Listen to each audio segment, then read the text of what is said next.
In a quiet Riverside neighborhood, 67-year-old Sandra Jones was about to face the unthinkable. What began as a simple Sunday visit turned cruel when her son shouted, "Pay your rent or get out!" Sandra wasn't your typical retired financial clerk. For over 40 years, she'd lived modestly, devoting everything to her son's future. When she walked out that day with only her purse, she had no idea she was walking into freedom. A week later, she sold the house. What began in pain became power, and Riverside would never forget what Sandra did next. Before we jump back in, tell us where you're tuning in from, and if this story touches you, make sure you're subscribed, because tomorrow I've saved something extra special for you. Sandra Jones traced her finger along the edge of Robert's mahogany desk, the wood worn smooth by decades of his hands resting there as he balanced their household ledgers. The morning light filtered through dusty Venetian blinds, casting familiar shadows across the study that had once been the heart of their home's financial planning. Now it felt like a mausoleum of better times. The stack of bills before her told a story she'd been trying to rewrite for months. Electric, $127 past due. Water, $89, final notice. Property taxes, $3,847, due in 30 days. Her pencil moved across the lined paper with practiced efficiency, tallying numbers that refused to add up to anything resembling hope. Her Social Security check arrived like clockwork, $1,234 monthly. Robert's pension, smaller than they'd expected after the company's bankruptcy, $687. The modest life insurance payout had covered his funeral and medical bills, with enough left over to last maybe 6 more months if she ate nothing but rice and beans. 47 years of marriage, she whispered to the empty room, and this is what we have to show for it. But that wasn't fair to Robert's memory. They'd raised 2 sons in this house. David had taken his first steps across these hardwood floors. Michael had built countless Lego castles on the living room carpet. The mortgage had been paid off 15 years ago, a celebration that had felt like winning the lottery. They'd thought the house would be their security, their legacy. Cancer had other plans. Sandra opened the bottom drawer of Robert's desk, her hands finding the folder marked "Important Documents" in his careful handwriting. The property deed was there, yellowed with age, bearing both their names. After Robert's death, the lawyer had explained that the house was now hers alone. At the time, it had felt like a comfort. Now it felt like an anchor pulling her under. She remembered the day they'd signed those papers. Young and eager, Robert's hair still thick and dark, her own hands smooth and unlined. The realtor had called it a starter home, but they'd known better. This was their forever home, the place where they'd build their American dream, one careful decision at a time. The irony wasn't lost on her that the very asset meant to provide security was now the source of her greatest vulnerability. Property taxes that had once seemed manageable had ballooned over the decades, while her fixed income remained stubbornly static. She'd watched neighbors her age face the same cruel mathematics. Too much house, too little money, too proud to ask for help until it was almost too late. The phone rang, startling her from her calculations. David's name appeared on the caller ID. "Hi, sweetheart," she answered, injecting false cheer into her voice. "Mom?" David's tone carried the weight of a man who'd been expecting this call. "How are you holding up?" Sandra glanced at the bills spread before her like tarot cards predicting a bleak future. "Oh, you know, taking it one day at a time." "That's good to hear." A pause. "Listen, Linda mentioned she hadn't seen you at the grocery store lately. Everything okay?" Linda worked part-time as a marketing coordinator for a local real estate firm, but she still found time to notice Sandra's absence from their usual haunts. It was both touching and embarrassing to know her routines were being monitored, like those of an elderly relative who could no longer be trusted to care for herself. "I've been trying to cut back on expenses," Sandra admitted, stretching things a bit longer between trips. She didn't mention that stretching things meant eating toast for dinner 3 nights this week, or that she'd started turning off the heat during the day and wearing Robert's old sweaters instead. Pride had its own cost, but it was one she was still willing to pay. Another pause, longer this time. "Mom, are you having trouble with money?" The question hung in the air like smoke from an extinguished candle.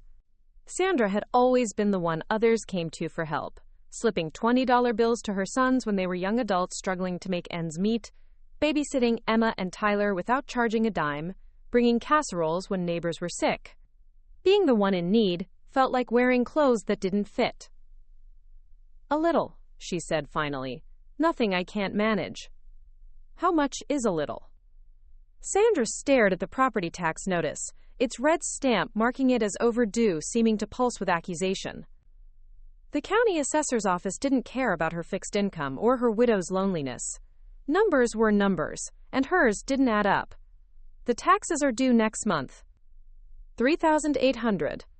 David's sharp intake of breath was audible through the phone.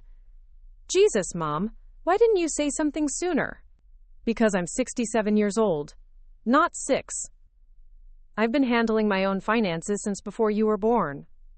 The words came out sharper than she'd intended, but the sting of being treated like a child who couldn't manage her own affairs was fresh. She'd balanced budgets, raised children, and navigated decades of financial challenges with Robert. This latest crisis didn't erase that competence, even if it exposed her limitations. I didn't mean it like that." David's voice softened. "Look, let me talk to Linda tonight. Maybe we can figure something out." Sandra closed her eyes, feeling the weight of impending dependence settling over her like a heavy blanket. "I don't want to be a burden, David." "You're not a burden. You're my mother." But Sandra heard something else in his tone, a resignation that suggested this conversation had been anticipated, planned for, dreaded. She'd become a problem to be solved, rather than a person to be loved. The shift was subtle but unmistakable, like the change in seasons that happens so gradually you only notice it when the leaves have already fallen. That evening, David called back. Linda's voice joined the conversation on speakerphone, their practiced tag-team approach suggesting they'd rehearse this moment over dinner, perhaps while the children did homework upstairs. "We've been talking," David began, "and we think the best solution would be for you to move in with us. Just temporarily, until you get back on your feet." "The guest room upstairs has its own bathroom," Linda added quickly. "You'd have your privacy. And Emma and Tyler would love having their grandmother around more." Sandra looked around the study, at Robert's books still lining the shelves, at the photo of their wedding day perched on the windowsill, at the coffee cup rings stained into the desk where he'd set his morning cup for decades. This house wasn't just her home, it was her history, her identity, the physical manifestation of a love that had lasted nearly half a century. Every room held memories that couldn't be packed into boxes. The kitchen window where she'd watched her sons play in the backyard. The living room corner where the Christmas tree had stood every December for 40 years. The front steps where she'd waved goodbye to David and Michael as they left for college, and later for their own adult lives. "I appreciate the offer," she said carefully, "but I'm not ready to leave this house." "Mom," David's voice carried a note of frustration that reminded her of his teenage years. "You just told me you can't afford the taxes. What happens when the county forecloses?" The word hit her like a slap. Foreclosure. She'd seen the notices in other neighborhoods. Official papers taped to front doors. Families loading belongings into trucks. Houses standing empty with their dignity stripped away. It was the modern equivalent of debtor's prison, a public shame that followed you long after the papers were served. "Maybe I could get a reverse mortgage," she suggested, though she'd already researched this option and found it wanting. "At your age. Mom, be realistic. You need help and we're offering it." Realistic. The word stung because it was true. Sandra had built her adult life on being realistic, working multiple jobs when money was tight, caring for Robert through 18 months of treatments that insurance barely covered, making practical decisions even when they broke her heart. But realistic didn't make this choice any easier. "How long would temporary be?" she asked. "However long you need," Linda said, though Sandra detected something carefully modulated in her daughter-in-law's tone. "We just want you to be safe and comfortable." Safe and comfortable. The same words used to describe nursing homes and assisted living facilities. Sandra had visited Robert's mother in such a place during her final years. Cheerful wallpaper and scheduled activities that couldn't mask the smell of surrender. the sense that life was something that happened to you rather than something you actively lived. "I'll need some time to think about it," Sandra said. "Of course," David replied. "But Mom, don't take too long. Those tax notices don't wait for anyone." After hanging up, Sandra sat in the gathering darkness of Robert's study. She didn't turn on the lamp. Somehow, the shadows felt appropriate. Outside, the neighborhood was settling into its evening rhythm. Porch lights flickering on, the sound of garage doors opening as commuters returned home, the distant laughter of children called in for dinner. She walked through the house, her footsteps echoing in rooms that had once been filled with the chaos of family life. The kitchen, where she'd packed thousands of school lunches, teaching her boys about nutrition and responsibility one sandwich at a time. The living room, where Christmas mornings had unfolded in explosions of wrapping paper and joy, where she and Robert had danced to their wedding song on their 25th anniversary while the boys rolled their eyes from the couch. In the hallway, a gallery of family photos tracked the passage of time. David and Michael as gap-toothed boys, graduation pictures where she and Robert beamed with parental pride, wedding photos where her sons looked impossibly young and hopeful, the arrival of grandchildren who'd brought new joy and purpose to her later years. Each image was a chapter in a story that was supposed to end with her and Robert growing old together in this house, surrounded by the accumulated wisdom of a life well lived. Instead, she stood alone, calculating whether she had enough savings to hire a moving truck. But in her purse, carefully tucked behind her checkbook, was the property deed. Despite everything, the house was still hers. It was the one card she had left to play, though she couldn't yet imagine when or how she might need to play it. The van would come in 3 days, and 40 years of memories would be reduced to whatever could fit in David's guest room. 3 months had passed since Sandra's boxes were unpacked in David's guest room, and the novelty of her presence had settled into the uncomfortable reality of permanent houseguest status. The morning routine had become a careful dance of timing. Sandra waited until she heard David's shower running before venturing downstairs for coffee. Linda emerged from the master bedroom with the practiced smile of someone managing a delicate situation, and the teenagers navigated around their grandmother with the polite distance of people sharing space with someone who didn't quite belong. Sandra sat at the breakfast bar, nursing her second cup of coffee while Linda bustled around the kitchen with efficient energy. The local news droned from the small television mounted under the cabinet, its cheerful anchors discussing traffic patterns and weather that Sandra no longer needed to know. Her world had shrunk to fit within these walls, measured in the careful steps between her room and the common areas where she was welcome but not quite at home. "Any plans for today, Sandra?" Linda asked, her tone carrying the bright inflection of someone making conversation rather than genuine inquiry. "I thought I might walk over to Mrs. Rodriguez's this afternoon," Sandra replied. She mentioned wanting help organizing her photo albums. Linda's smile tightened, almost imperceptibly. "That's nice.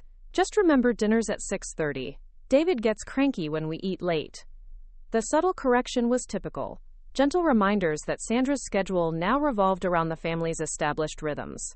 She'd learned to time her phone calls, her television viewing, even her trips to the bathroom around the needs of David's household. It was a small erosion of autonomy that she felt keenly, but couldn't articulate without sounding ungrateful.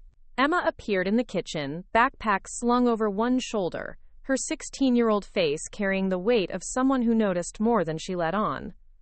"Morning, Grandma." "Sleep, okay?" "Like a baby," Sandra lied. The guest room's mattress was too soft, and the street noise from this busier neighborhood kept her awake most nights. But complaining seemed petty when she was living rent-free. "Dad's been up since 5, Emma said, grabbing an apple from the fruit bowl. "I heard him on the phone with someone from work. Sounded stressed." Linda's movements became more deliberate, her shoulders tensing. "Your father has a lot of responsibilities, Emma. We all need to be understanding." The teenager shot her grandmother a look that suggested she understood more about the household dynamics than the adults gave her credit for. Sandra had noticed Emma's protective instincts, the way she lingered after school to chat with her grandmother, creating a buffer between Sandra and whatever tensions were building in the house. David appeared in the kitchen, already dressed for work, but moving with the distracted energy of a man carrying invisible weight. His usual morning cheerfulness was strained, replaced by the focused intensity Sandra remembered from his childhood when he was worrying about a test or trying to solve a problem beyond his years. "Morning, Mom," he said, kissing her cheek in a gesture that felt automatic rather than affectionate. "Sleep well?" "Wonderfully," Sandra repeated, watching as David grabbed his travel mug and began the ritual of preparing his coffee with the precision of someone who needed caffeine to function. "Linda, did you remember to call about the insurance deductible?" David asked, not looking up from his coffee preparation. "I left 2 messages yesterday. They said they'd get back to me by the end of the week." Sandra watched the exchange with the careful attention of someone who'd learned to read the weather patterns of family stress. The insurance deductible was new information, another small crack in the facade of financial stability that David and Linda worked so hard to maintain. "What insurance issue?" Sandra asked gently. David's pause was telling. "Nothing major. Just some paperwork with the homeowner's policy." But Sandra had 47 years of marriage to a man who'd tried to shield her from financial worries, and she recognized the careful, neutral tone of someone downplaying a problem. She'd used that same tone herself when talking to the boys about Robert's medical bills, when the optimistic language couldn't quite hide the arithmetic of catastrophe. After David left for work, the house settled into its daytime rhythm. Linda prepared for her own departure to the real estate office, her movement suggesting someone who was grateful to have somewhere else to be. Sandra had begun to recognize that Linda's job wasn't just about income. It was an escape from the complicated dynamics of housing her husband's mother. "Sandra," Linda said, checking her appearance in the hallway mirror, "I might be late tonight. We have a client meeting that could run long." "Of course, dear. I'll make sure the kids have something for dinner." Linda's reflection met Sandra's eyes in the mirror. "You don't have to do that. They're old enough to heat up leftovers." The comment carried a subtle sting, a reminder that Sandra's domestic contributions weren't necessary, just tolerated. She'd been the one making dinner most nights since moving in, partly to feel useful, and partly because Linda's work schedule had become increasingly demanding. But the gratitude had been replaced by something that felt more like obligation. That afternoon, while organizing Mrs. Rodriguez's photo albums, Sandra found herself listening to her neighbor's observations about family life with the attention of someone seeking perspective on her own situation. "You know, Sandra," Mrs. Rodriguez said, pointing to a photo of her own grown children, "sometimes the hardest thing about getting older isn't the body failing. It's watching the people who love you struggle with what to do about it." Sandra paused in her sorting, a black and white wedding photo in her hands. "What do you mean? You're David and Linda? They're good people. But they're also young people with their own problems. Having you in the house is both a blessing and a burden, and they don't know how to handle that contradiction." The words hit closer to home than Sandra was comfortable acknowledging. She'd sensed the shift in her son's attitude, the way conversations about her needs were increasingly framed as problems to be managed rather than family matters to be navigated together. "I try not to be in the way," Sandra said quietly. "Oh, honey, it's not about being in the way. It's about being there at all. When people are struggling with their own lives, even the most beloved presence can feel like pressure." That evening, Sandra's understanding of the household's true dynamics shifted dramatically. She'd gone to bed early, claiming fatigue, but sleep eluded her. The house's older construction carried sound in unexpected ways, and she found herself an unwilling audience to David and Linda's late-night conversation in their bedroom. "Can't keep pretending everything's fine." Linda's voice drifted through the walls, tight with frustration. "The mortgage payment went up again, and with my reduced hours—" "I know," David interrupted. "But what do you want me to do? She's my mother, and I understand that." "But David, look at our situation. Really look at it. We can barely manage our own expenses, and now we're feeding another person, paying for her medications, covering her incidentals." She offered to help with groceries. "With what money? Her Social Security barely covers her personal expenses. We both know she can't actually contribute." Sandra's hands clenched the bedsheets, her face burning with shame. She'd become exactly what she'd feared, a financial burden disguised as family obligation. "So what are you suggesting?" David's voice carried a dangerous edge. "I'm not suggesting anything. I'm stating facts. We need to have an honest conversation about long-term expectations. This temporary arrangement is starting to feel pretty permanent. The conversation continued, but Sandra had heard enough.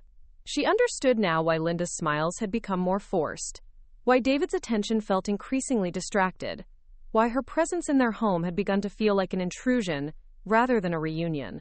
She lay awake until dawn, staring at the ceiling of the guest room that had become her reluctant sanctuary, understanding for the first time that love and financial reality were about to collide in ways that would test everything she thought she knew about family loyalty.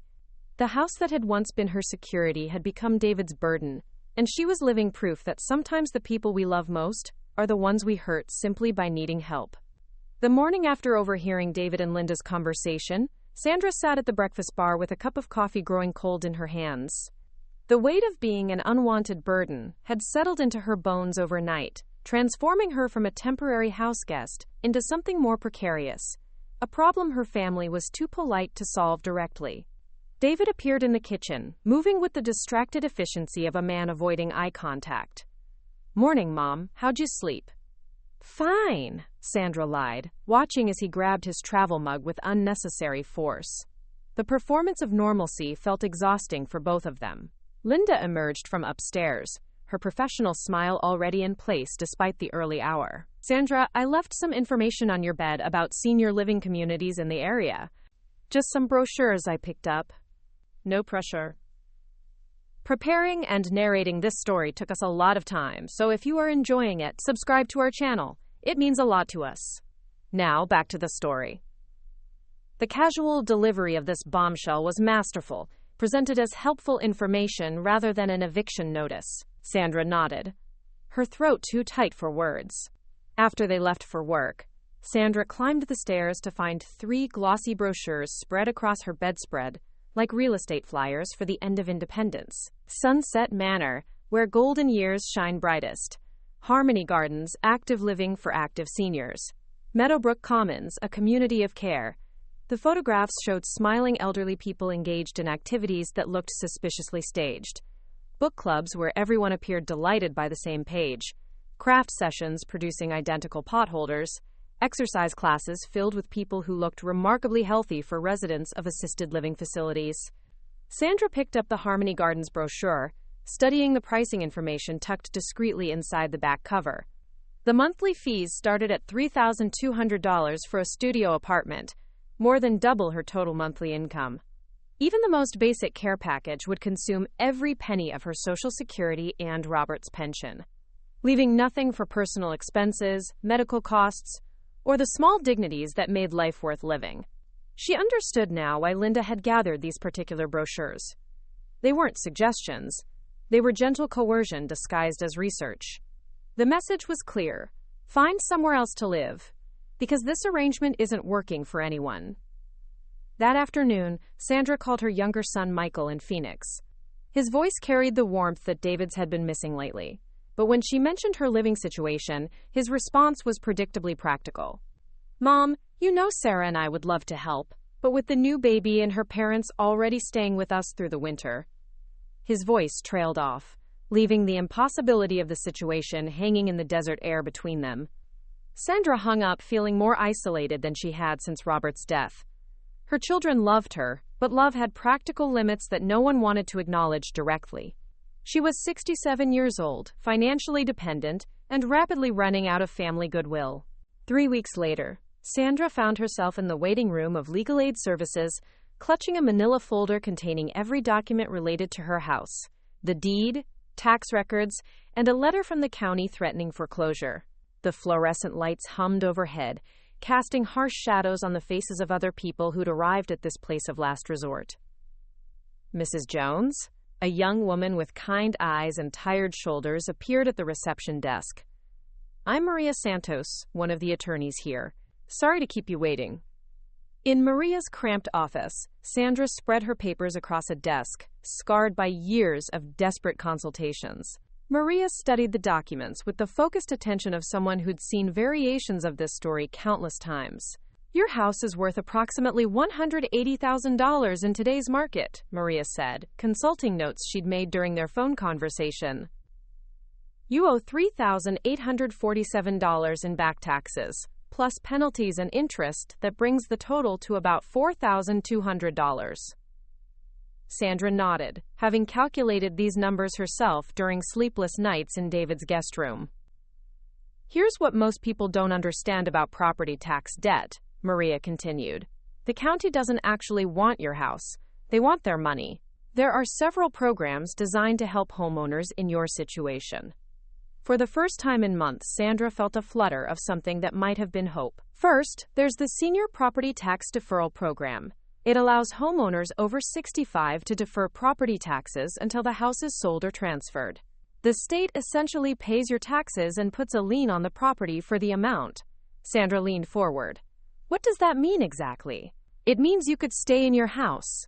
The taxes get paid and the debt doesn't come due until you no longer need the property. It's specifically designed for people in your situation, house rich but cash poor.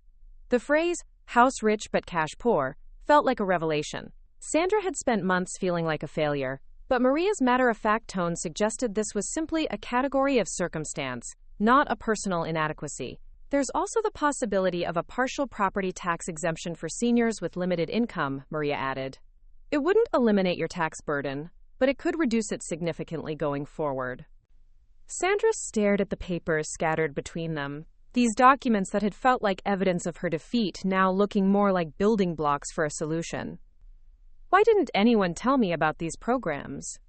Maria's smile held a hint of frustration. The county has a legal obligation to collect taxes, not to advertise ways for people to avoid paying them.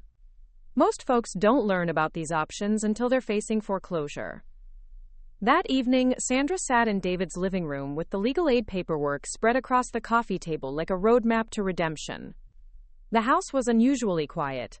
Linda was at another late client meeting, and the teenagers were upstairs doing homework. David had arrived home 20 minutes earlier, his shoulders carrying the familiar weight of a difficult day. "What's all this?" he asked, settling into his recliner with the weary movement of a man who expected another problem to solve. "Information about keeping the house," Sandra said simply. David's expression shifted from tired resignation to cautious attention. "Mom, we've been through this. You can't afford the taxes." "I can't afford to pay them outright," Sandra corrected, "but there are other options. Programs specifically designed for people in my situation." She handed him the Senior Property Tax Deferral Program brochure, watching as his businessman's mind processed the details. David had always been the practical one, the son who'd inherited Robert's analytical approach to problems. If anyone could understand the financial mechanics of what Maria had explained, it would be him. "A lien against the property," David read aloud. "So the state essentially gives you a loan secured by the house's value." "Exactly. And given that the house is worth $180,000 and I only owe about $4,200 in back taxes, there's plenty of equity to secure the debt." David continued reading, his frown deepening with concentration rather than disapproval. "What about ongoing expenses? Heat, electricity, maintenance?" Sandra had anticipated this question during her walk home from the legal aid office. "My Social Security and your father's pension cover the utilities and basic maintenance. It's only the property taxes that put me over the edge." "And food?" "Medical expenses, David." Sandra's voice carried a firmness that reminded him of childhood corrections. "I managed a household budget for 47 years. I know what I can and can't afford." He looked up from the paperwork, and for a moment she saw the boy who used to bring her his broken toys, confident that she could fix anything. "I just don't want you to get in over your head again." "I was never in over my head. I was drowning in circumstances I didn't know how to navigate. There's a difference." The distinction mattered more than Sandra could articulate. Being overwhelmed by ignorance was correctable. Being fundamentally incompetent was not. Maria's explanation of the various assistance programs had restored Sandra's sense of agency, the feeling that she was a capable person facing a solvable problem, rather than a burden requiring perpetual management. Linda arrived home as they were reviewing the income-based property tax exemption paperwork, her entrance bringing a subtle shift in the room's energy. Sandra watched her daughter-in-law's face as David explained the legal aid consultation, noting the complex play of emotions, relief, concern, and something that might have been disappointment. "That's wonderful news," Linda said, her real estate agent's smile engaging automatically. "Though I have to ask, Are you sure you want to live alone in that big house? Even if the tax issue gets resolved, there are other considerations, such as maintenance, safety, isolation. David worries about you, especially during the winter months. Sandra recognized the careful phrasing. Linda was voicing concerns that David felt, but couldn't express directly. It was a marital tag-team approach to a delicate conversation, the same dynamic she'd observed during their initial suggestion that she move in. I've lived in that house for 40 years, Sandra said evenly. I know its quirks better than anyone. And isolation isn't really an issue. I have neighbors, friends from church, my volunteer work at the library. But what if you fall? What if there's a medical emergency? These were legitimate concerns, Sandra acknowledged silently. At 67, she was statistically more likely to experience the kind of incident that could transform independent living into a life-threatening situation. But the alternative, permanent residence as a houseguest, or the antiseptic security of assisted living, felt like a different kind of death. Linda, Sandra said gently, I appreciate that you and David are thinking about my safety, but I need you to understand something. That house isn't just where I live. It's who I am. Every room holds memories that can't be recreated somewhere else. Robert's tools are still in the basement workshop. His coffee cup is still in the kitchen cabinet. The rosebush he planted for our 20th anniversary blooms every June. She paused, seeing her words register on both their faces. I know it would be easier for everyone if I just accepted that my independent life is over. But I'm not ready to do that. Not yet. David set down the paperwork and looked at his mother with an expression she hadn't seen since childhood, the grudging respect of a person recognizing strength they'd underestimated. What do you need from us? He asked quietly. The question was simple, but Sandra heard its deeper implications. David was asking how they could support her choice, rather than manage her limitations. It was a shift from seeing her as a problem to be solved, to recognizing her as a person making difficult but rational decisions about her own life. Help me navigate the paperwork, Sandra said. Maybe drive me to a few appointments while I get things sorted out. And patience while I figure out how to be alone in that house without your father. Linda nodded slowly, her professional instincts apparently recognizing something about Sandra's determination that made further argument pointless. How long do you think it will take to process the tax deferral application? Maria thinks about 6 weeks, assuming all the paperwork is in order. And you're sure about this? Really sure? Sandra looked around David's living room, at the furniture that wasn't hers, the family photos that included her but weren't centered on her, the carefully neutral decor that spoke of lives being lived around her presence rather than with it. I'm sure, she said. For the first time in months, the words felt completely true. 6 weeks later, Sandra stood in her own kitchen for the first time in 4 months, her hand resting on the familiar worn countertop where she'd kneaded countless loaves of bread and helped 2 boys with homework that had seemed monumentally important at the time. The morning light filtered through windows she'd washed herself, casting the same patterns across linoleum that had witnessed decades of family breakfasts, late-night conversations, and quiet moments of domestic contentment. The house felt both exactly the same and subtly different, like a favorite song played in a new key. Her absence had left a stillness that seemed to echo with phantom conversations, the ghost of routines that had once given structure to her days. But underneath the unfamiliarity was something more fundamental, the bone-deep recognition of home, the sense of belonging that no guest room, however welcoming, could replicate. David had insisted on being present for her return, arriving with a truck full of her belongings and the protective energy of a son still adjusting to his mother's reclaimed independence.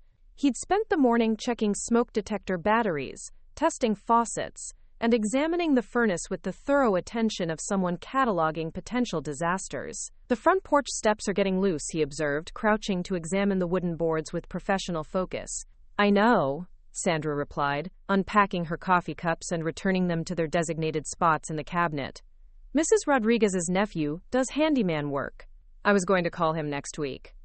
The casual mention of her own maintenance plan seemed to surprise David, as if he'd expected her to accumulate a list of problems for him to solve during weekend visits. Sandra had spent her months in his guest room, thinking through exactly these kinds of practical considerations, understanding that her return home would only succeed if she could demonstrate genuine self-sufficiency rather than simply geographical independence.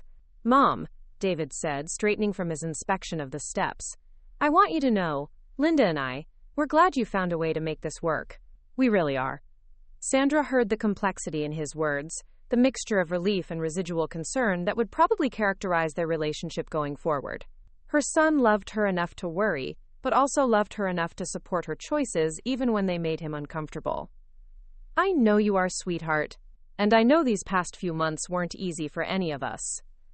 "You weren't the problem," David said quickly. "The situation was the problem." It was a distinction Sandra appreciated, though she understood that problems and people weren't always separable in the messy reality of family life. Her presence in David's house had created stress regardless of anyone's intentions, and acknowledging that fact didn't diminish the love that had motivated the arrangement. That afternoon, after David had returned to his own family obligations, Sandra walked through her house with the deliberate attention of someone reacquainting herself with a place that had been temporarily lost. In the living room, she straightened the family photos that David had dusted but not quite returned to their original positions. In the bedroom, she opened windows that had been closed for months, letting fresh air displace the stale atmosphere of abandonment. The basement still smelled of Robert's workshop, motor oil and sawdust, and the particular scent of metal shavings that had clung to his clothes after weekend projects. Sandra stood among his tools, still organized with the precision of a man who'd believed he would return to use them, and felt the familiar ache of loss that had softened but never disappeared. But alongside the grief was something new, a sense of stewardship rather than simply survival. This house wasn't just the place where she and Robert had lived. It was the repository of their shared history, and she was its keeper. The responsibility felt meaningful rather than burdensome, a purpose that extended beyond simply getting by from month to month. The phone rang as she was preparing dinner, and Mrs. Rodriguez's voice carried the warmth of a neighbor who'd been genuinely concerned during Sandra's absence. "Welcome home, dear. I saw David's truck this morning and hoped that meant good news." "The best news," Sandra confirmed. "The tax deferral went through, and I qualified for a partial exemption going forward. It's not perfect, but it's manageable." "I'm so glad. The neighborhood hasn't been the same without you. Will you still have time to help with my photo albums?" Sandra smiled, recognizing the question as both practical inquiry and social invitation. Mrs. Rodriguez was offering her a return to these small but meaningful connections that had made her life rich before Robert's death had thrown everything into chaos. "I'd love to. How about tomorrow afternoon?" That evening, Sandra sat in Robert's chair in the study, the same chair where she'd calculated those impossible numbers 6 months earlier. The bills spread before her now told a different story. The property tax deferral paperwork bore official stamps and signatures that transformed her debt from immediate crisis to manageable long-term obligation. Her Social Security statement showed direct deposits scheduled to resume to her own checking account rather than contributing to David's household expenses.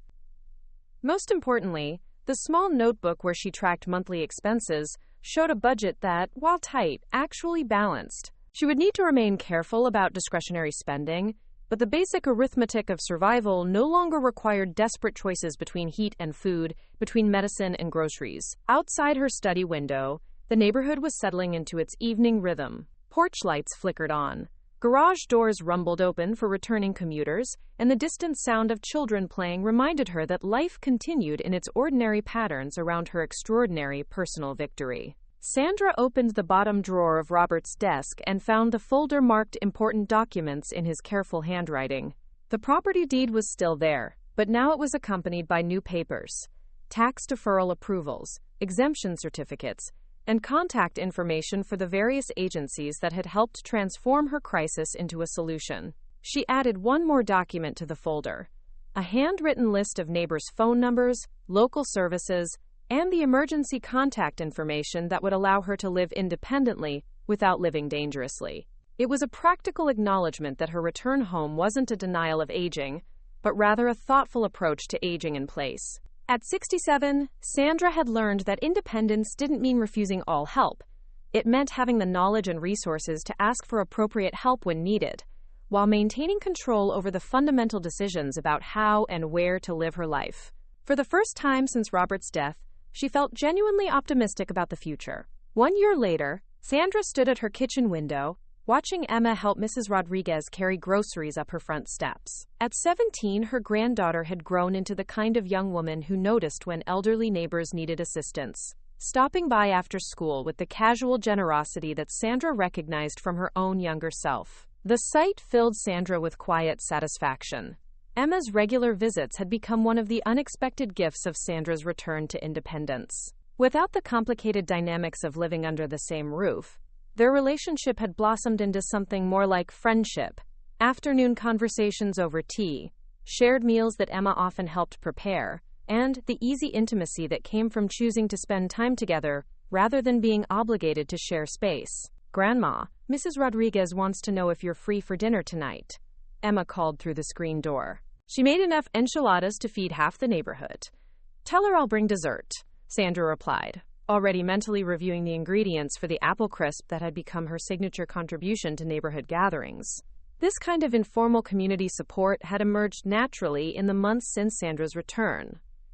Mrs. Rodriguez shared cooking duties when she made large batches of food. Mr. Chen, from 2 houses down, had taken over the heavier yard work in exchange for Sandra's help organizing his late wife's belongings.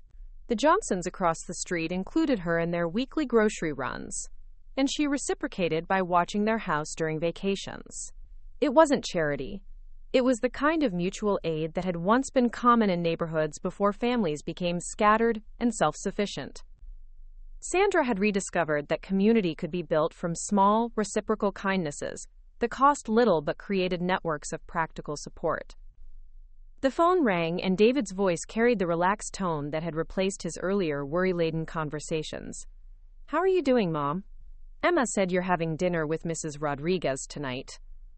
"She did indeed. Your daughter's becoming quite the neighborhood diplomat, arranging social events for the elderly residents."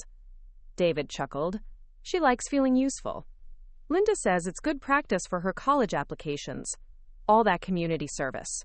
Sandra heard something in her son's voice that had been missing during the crisis year: genuine ease when talking about her daily life. David no longer sounded like someone monitoring a precarious situation. He sounded like a son checking in with his competent mother. "How are things with you? Linda's real estate business picking up?" "Actually, yes. She's having her best year ever. Turns out all those late meetings were worth it. She's built quite a client base." Sandra nodded to herself, remembering Linda's stressed expressions during those difficult months when housing Sandra had coincided with Linda's career struggles. The timing of Sandra's crisis had amplified everyone's stress, creating pressure that had nothing to do with love and everything to do with the basic mathematics of family economics. "I'm glad to hear it. Financial stress is hard on a marriage." "It really is," David agreed. "We're in a much better place now. Actually, Linda wanted me to ask, would you like to come for dinner Sunday? She's trying a new recipe, and Tyler specifically requested your cornbread." The invitation carried none of the careful obligation that had characterized family gatherings during Sandra's residency. This was a grandmother being invited to Sunday dinner, not a dependent relative being managed through social obligations. "I'd love to. Should I bring anything besides cornbread?" "Just yourself, Mom. Just yourself." That afternoon, Sandra walked through her house with the satisfaction of someone whose life had found its proper rhythm. The living room held the accumulated warmth of a space that was lived in, rather than simply maintained. Books lay open on side tables, reading glasses rested on familiar surfaces, and the slight disorder of daily life gave the rooms the comfortable authenticity that guest rooms could never achieve. In the study, Robert's desk had evolved into her own workspace. His papers had been filed away with reverent care, but the surface now held her own correspondence, volunteer schedules from the library, and the community newsletter she'd recently begun editing. The transformation honored his memory while acknowledging that her life needed to continue growing, rather than simply preserving the past The basement workshop remained largely untouched, but Sandra had added a small table where she'd begun learning basic repair skills from YouTube videos and library books. At 68, she was discovering that competence could be learned at any age, and that the confidence to tackle small problems prevented them from becoming large crises. The financial documents in the Important Documents folder now told a story of stability rather than desperation. The property tax deferral had worked exactly as Maria had promised, and the senior exemption had further reduced Sandra's annual burden. Her careful budgeting had even allowed for small savings, creating the kind of modest financial cushion that transformed unexpected expenses from disasters into manageable inconveniences. More importantly, Sandra had built a network of professional relationships that made her feel less vulnerable to future crises. She knew her way around the county assistant's office, had established relationships with legal aid attorneys, and maintained regular contact with the senior services coordinator, who'd helped her navigate various support programs. As evening approached, Sandra prepared her apple crisp with the contentment of someone contributing to community rather than depending on charity. The difference was subtle but profound. She was participating in neighborhood life as an equal rather than as someone requiring special consideration. Walking across the street to Mrs. Rodriguez's house, Sandra paused to look back at her own home. The porch light glowed warmly in the gathering dusk, and through the windows she could see the familiar shapes of furniture and belongings that had accumulated meaning over decades of shared life with Robert. The house looked like what it had always been, not just a building, but a repository of memory, a foundation for community connection, and a symbol of the kind of dignified independence that was possible, even in circumstances that initially seemed impossible. At 68, Sandra had learned that aging didn't have to mean accepting defeat. With the right information, community support, and stubborn determination, it could mean adapting to new circumstances while preserving the essential elements of a life worth living. The enchiladas were excellent, and the apple crisp disappeared completely. As Sandra walked home under familiar streetlights, she felt grateful not just for her house, but for the knowledge that home was something she had successfully fought to keep.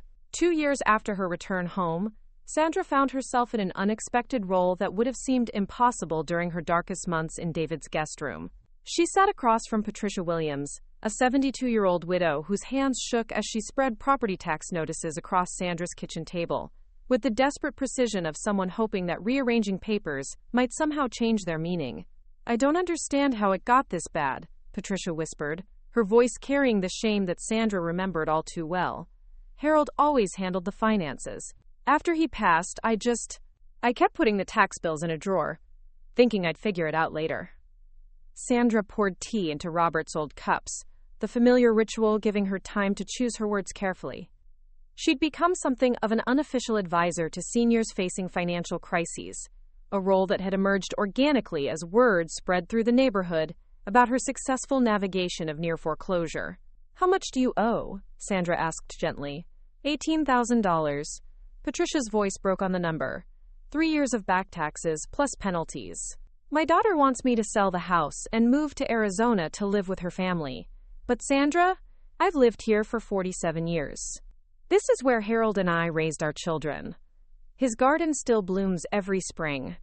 The parallels to her own story were unmistakable, but Sandra had learned that each person's situation carried unique complications that required careful attention rather than assumption. "What's your monthly income?" "Social Security gives me $1,456. Harold's pension was canceled when his company went bankrupt. Something about underfunding that I never understood. I have about $12,000 left from his life insurance, but that's supposed to be for emergencies." Sandra nodded, making mental calculations while studying Patricia's face. The older woman had the hollow-eyed look of someone who'd been losing sleep over unsolvable problems, the same expression Sandra had worn during her own crisis. "Patricia, you're facing a crisis, but it's not hopeless. Have you heard of the Senior Property Tax Deferral Program?" "No, what's that?" Over the next hour, Sandra walked Patricia through the same options that Maria Santos had explained to her 3 years earlier. She'd kept copies of all the relevant forms and had memorized the contact information for various assistance programs, transforming her personal experience into practical knowledge she could share. The key is acting quickly, Sandra explained, pulling out a calendar to mark important deadlines. The deferral program can stop the foreclosure process, but you need to get the application submitted before the county initiates legal proceedings. Patricia's relief was visible, color returning to her cheeks as Sandra outlined a step-by-step plan for addressing the tax debt. But Sandra also recognized something else in the woman's expression. Surprise that help was available, that her situation wasn't unique, and that solutions existed beyond the stark choice between poverty and displacement. Why don't more people know about these programs? Patricia asked, echoing Sandra's own question from years earlier. Because the system isn't designed to advertise ways around paying taxes, Sandra replied. You have to know to look for help, and most people don't know what questions to ask until they're already in crisis. This conversation was part of a pattern that had developed over the past year. Sandra had helped 4 other seniors navigate various financial crises, connected an elderly neighbor with meal delivery services, and had even testified at a city council meeting about the need for better outreach regarding senior assistance programs. Her advocacy work had grown from personal experience into something resembling a calling. She joined the board of the local senior center, volunteered with legal aid services as a peer counselor, and had begun writing a regular column for the community newsletter about resources available to older residents. Sandra, Patricia said as they prepared to review the deferral application paperwork. How did you learn all this? Did someone help you the way you're helping me? I got lucky, Sandra admitted. I found legal aid services just in time, and I had a good attorney who explained my options.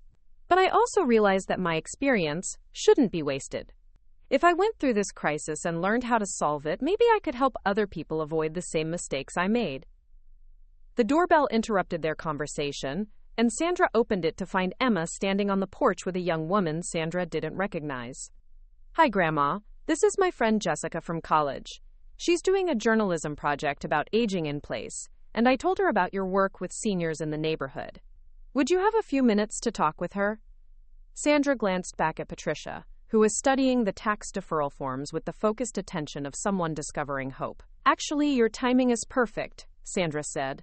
Patricia and I were just discussing exactly the kind of challenges your project probably addresses. Jessica proved to be a thoughtful interviewer, asking questions that revealed both the practical and emotional dimensions of senior financial crises. As Sandra and Patricia shared their experiences, Sandra found herself articulating insights that had been forming gradually over the past few years. The biggest problem isn't that help doesn't exist, Sandra explained. It's that the people who need help don't know it exists, and the people who could provide help don't always understand what seniors are actually facing. What do you mean? Jessica asked. Patricia answered before Sandra could respond. When you're 72 and your husband dies and you've never handled property taxes, you don't even know what questions to ask. You feel stupid and ashamed, so you don't ask anyone for help until it's almost too late. And by then, Sandra continued, your family is looking at the crisis and thinking you need to be rescued rather than supported.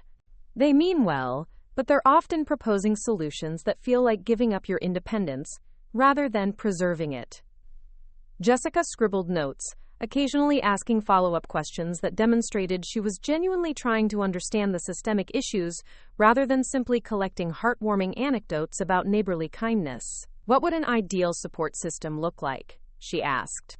Sandra considered the question, thinking about all the seniors she'd encountered who were struggling with variations of the same problems she'd faced. Information that's accessible before you're in crisis, she said. Caseworkers who understand that losing your home isn't just about housing. It's about losing your identity, your community, your connection to decades of memories. And family support that helps you make informed choices rather than making choices for you. Also, Patricia added, people need to know that these problems aren't personal failures. When the whole system is set up in a way that makes it easy to fall through cracks, falling through cracks doesn't mean you're incompetent. Sandra smiled at her new friend's insight. Patricia was discovering what Sandra had learned, that understanding the structural nature of senior financial challenges was the first step toward addressing them effectively. As the interview concluded, Sandra realized that her own crisis had transformed into something unexpectedly meaningful. She wasn't just surviving in her house, She was using her experience to help others navigate similar challenges while working to improve the systems that had nearly failed her.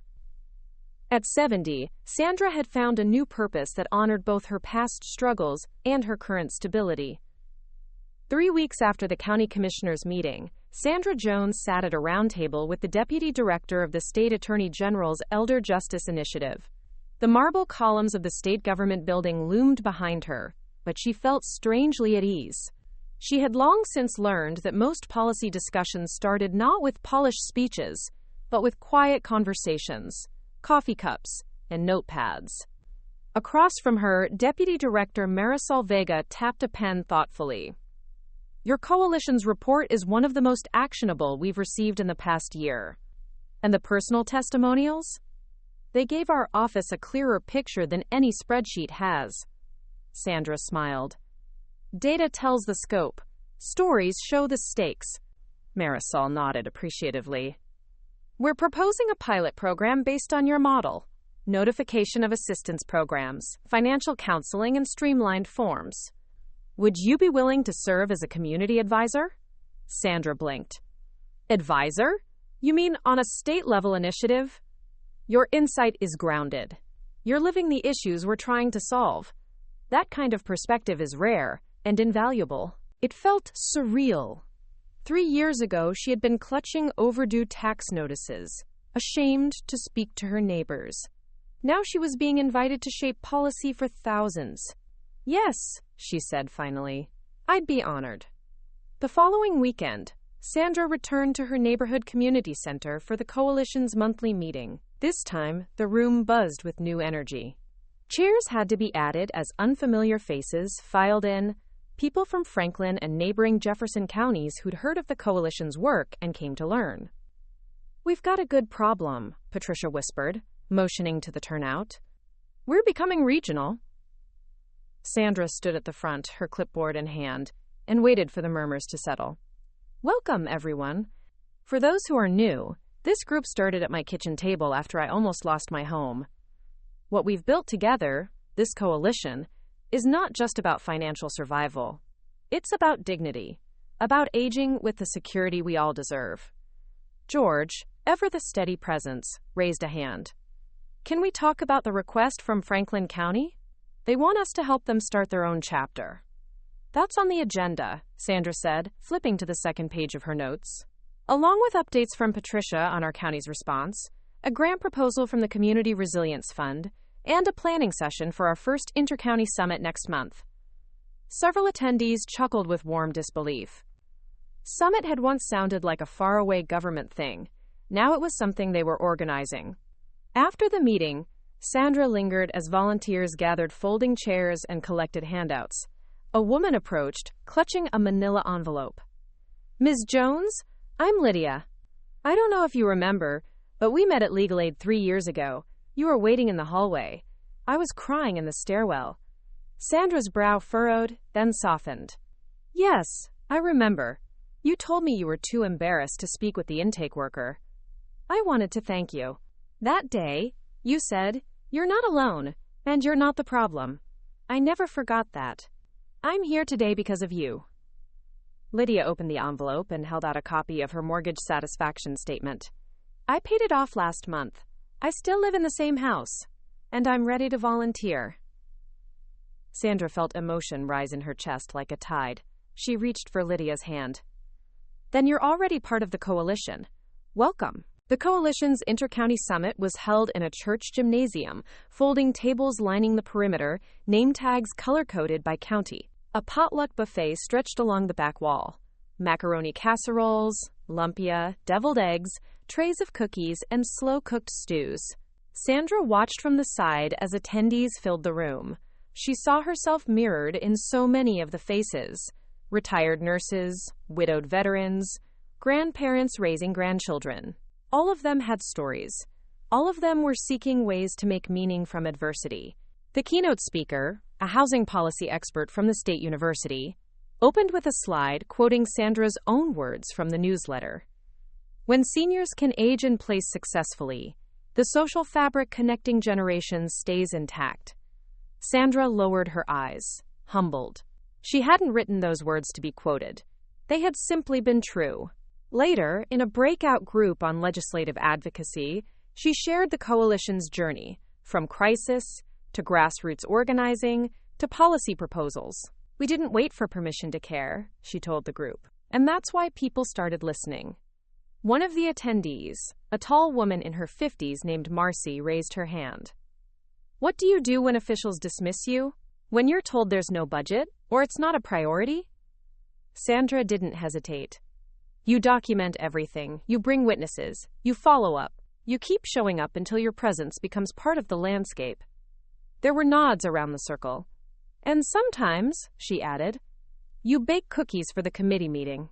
You'd be surprised what a dozen good oatmeal raisin can do." The laughter was soft but real. In the months that followed, the coalition's model was replicated in 5 other counties. They built a simple website, funded by a local credit union, with printable resources and videos in multiple languages. Sandra was featured in an NPR segment about senior housing security. A university intern joined the coalition to help organize their growing research archive. But growth brought growing pains. At a board meeting, Patricia looked troubled. "We've been asked to testify in front of the State Legislative Housing Committee," she said. "But it's on the same day as the local budget vote we've been organizing for." Sandra exhaled. "We can't be in 2 places at once." "I can go to the Capitol," George offered. "And if Lydia takes my place at the county meeting, she's ready." They looked at each other. The room had changed. So had the people in it. What began as a lifeline had become a network of capable leaders. Sandra sat back, heart swelling with gratitude. "We delegate," she said, "because we're no longer just a coalition, we're a movement." Back home that evening, she poured herself a cup of tea and sank into Robert's chair. On the table beside her lay a folder labeled State Pilot Program Final Draft. She opened it, flipping through pages of budget breakdowns, proposed workflows, and implementation schedules. Her name was listed among the contributors. Her coalition cited as a case study. It felt improbable, but it was real. The phone rang. "Hi, Mom," David said.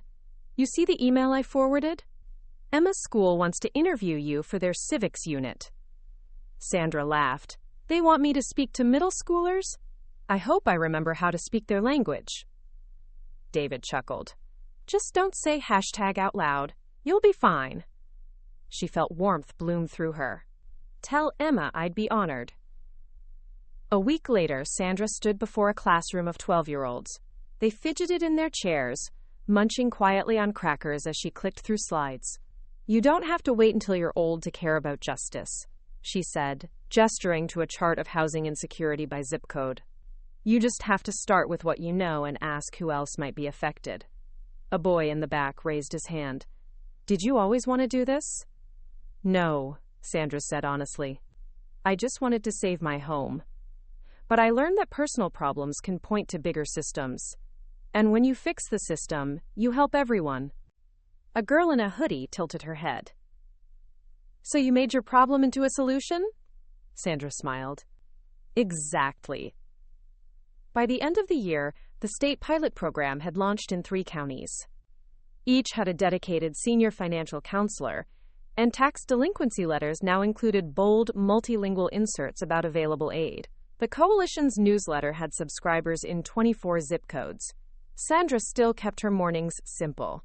Tea, a walk around the garden, a quick tidy of the study. But her afternoons were often filled with virtual meetings, advocacy trainings, or calls with reporters. Her voice, once timid in halls of power, now carried quiet authority. She'd begun writing a memoir, just a few pages at a time, interweaving her personal journey with broader reflections on aging, resilience, and public life. Patricia called it activism with a heart.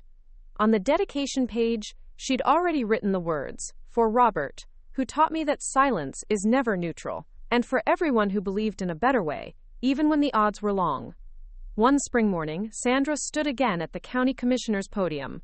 This time, she wasn't there to propose a new policy, but to witness a resolution being passed in honor of the coalition's work. The lead commissioner read aloud, "In recognition of Sandra Jones and the Senior Financial Advocacy Coalition, whose efforts have preserved housing for hundreds of seniors and brought national attention to elder financial vulnerability.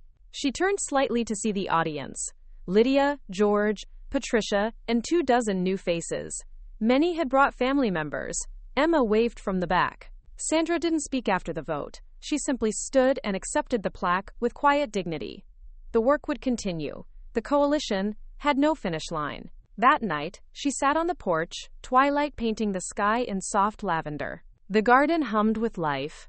Honeybees drifting across blooming jasmine, the scent of rosemary and soil rising with the breeze. She opened her laptop and began writing a message to the statewide coalition newsletter.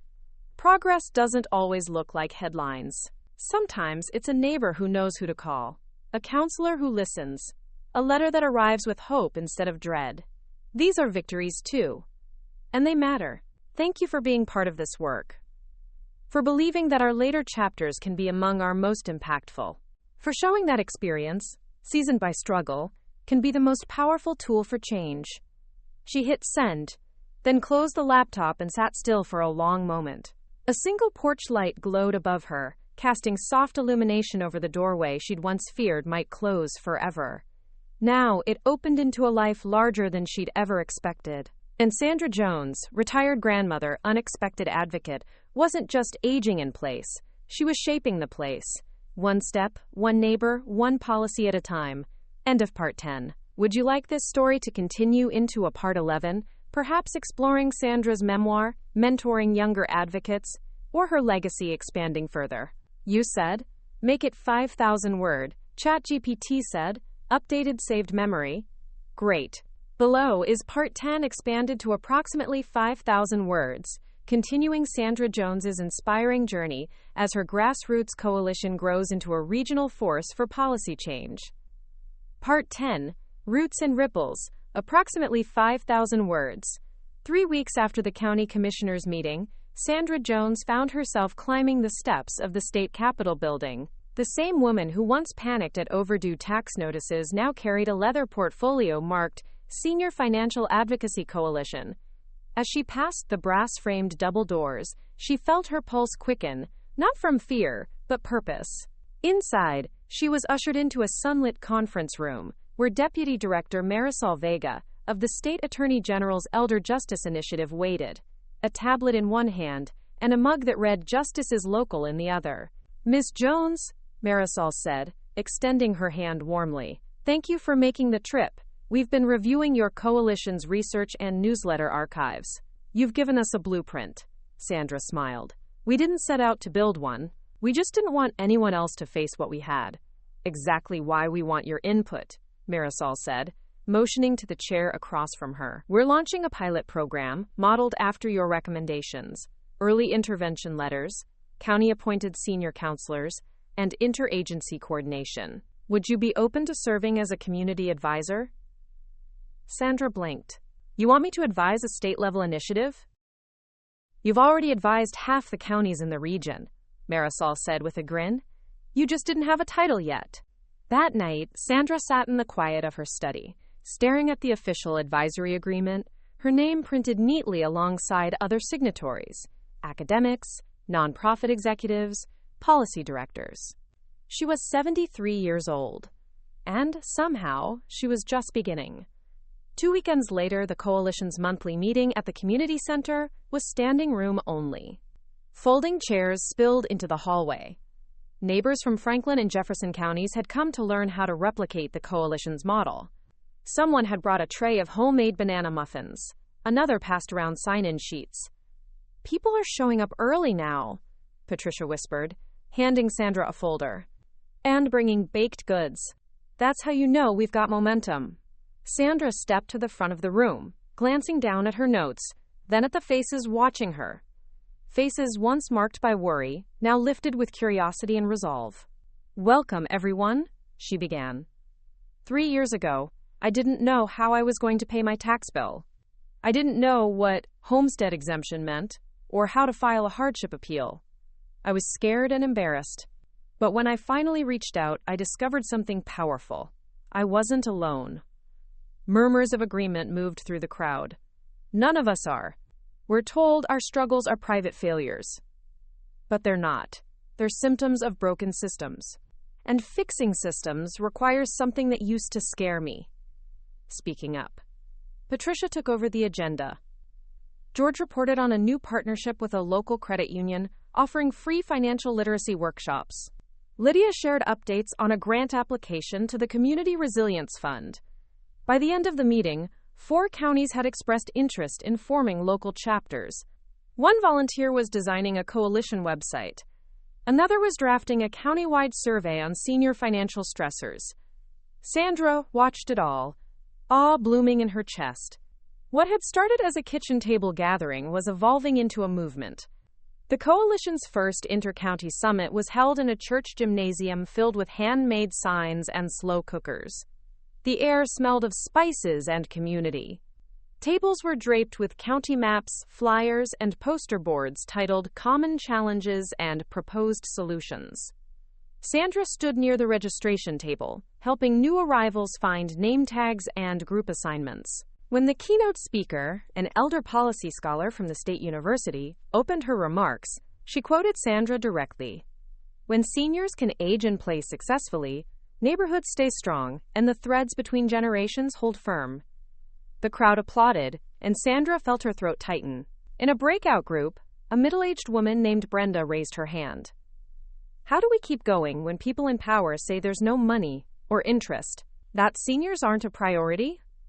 Sandra replied, "We tell the truth, over and over, in letters, in meetings, on the news, and we never show up alone." Later that evening, Sandra returned home, too wired to sleep. She sat in Robert's chair, a notebook on her lap. The summit had been a milestone, but it was also a springboard. Franklin and Jefferson counties had formally launched their own coalitions. The regional alliance was growing. She wrote in her notebook, "Growth isn't just scale. It's depth. It's knowing someone else can carry the work when you rest." She looked across the study, where papers and folders were stacked high. She had once imagined her post-retirement years spent gardening, reading, and cooking Sunday dinners. Now she spent weekends drafting grant proposals and policy memos. She wasn't tired. She was alive. "Doing a feature on aging and civic leadership," Lonnie said. "Would you be open to an interview?" Sandra hesitated. "I'm not sure I'm..." "You're exactly what the story needs. Lived experience. Local impact." They recorded the interview in Sandra's study, with a boom mic clipped discreetly to the lampshade. Lonnie asked about Sandra's journey, the coalition, the shift from crisis to advocacy. "Was there a turning point?" Lonnie asked. Sandra nodded. "The moment I realized my shame wasn't private. That other people were struggling silently. And that silence was the system's best defense."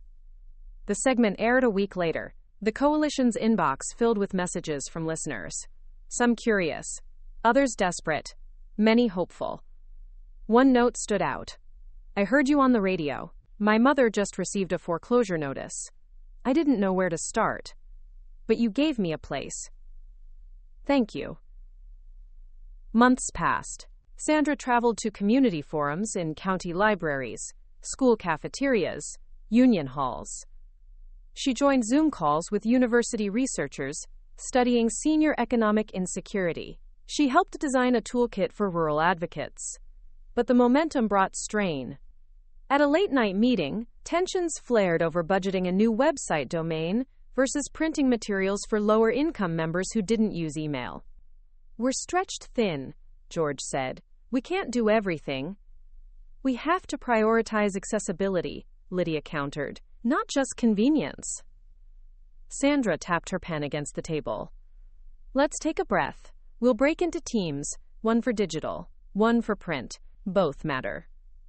The meeting ended on a high note, but Sandra felt the weight. Leadership meant balancing vision and sustainability. She made a note to reach out to a local nonprofit advisor for guidance on long-term structure. Her days became a dance of planning and improvisation. Mornings began with tea, inbox checks, article drafts. Afternoons were for meetings, calls, coalition work. She napped when she could. She never missed her Sunday call with David and Emma. One Sunday, Emma said, "Mom says you're busier than most people my age." Sandra laughed. Well, changing the world takes time. Emma beamed. Can I help? Actually, yes, Sandra said. Think you can design a flyer for our next training session? The result, colorful, bold, and clear, became one of the coalition's most shared outreach materials. By the end of the year, the state pilot program Sandra had helped design was active in 5 counties.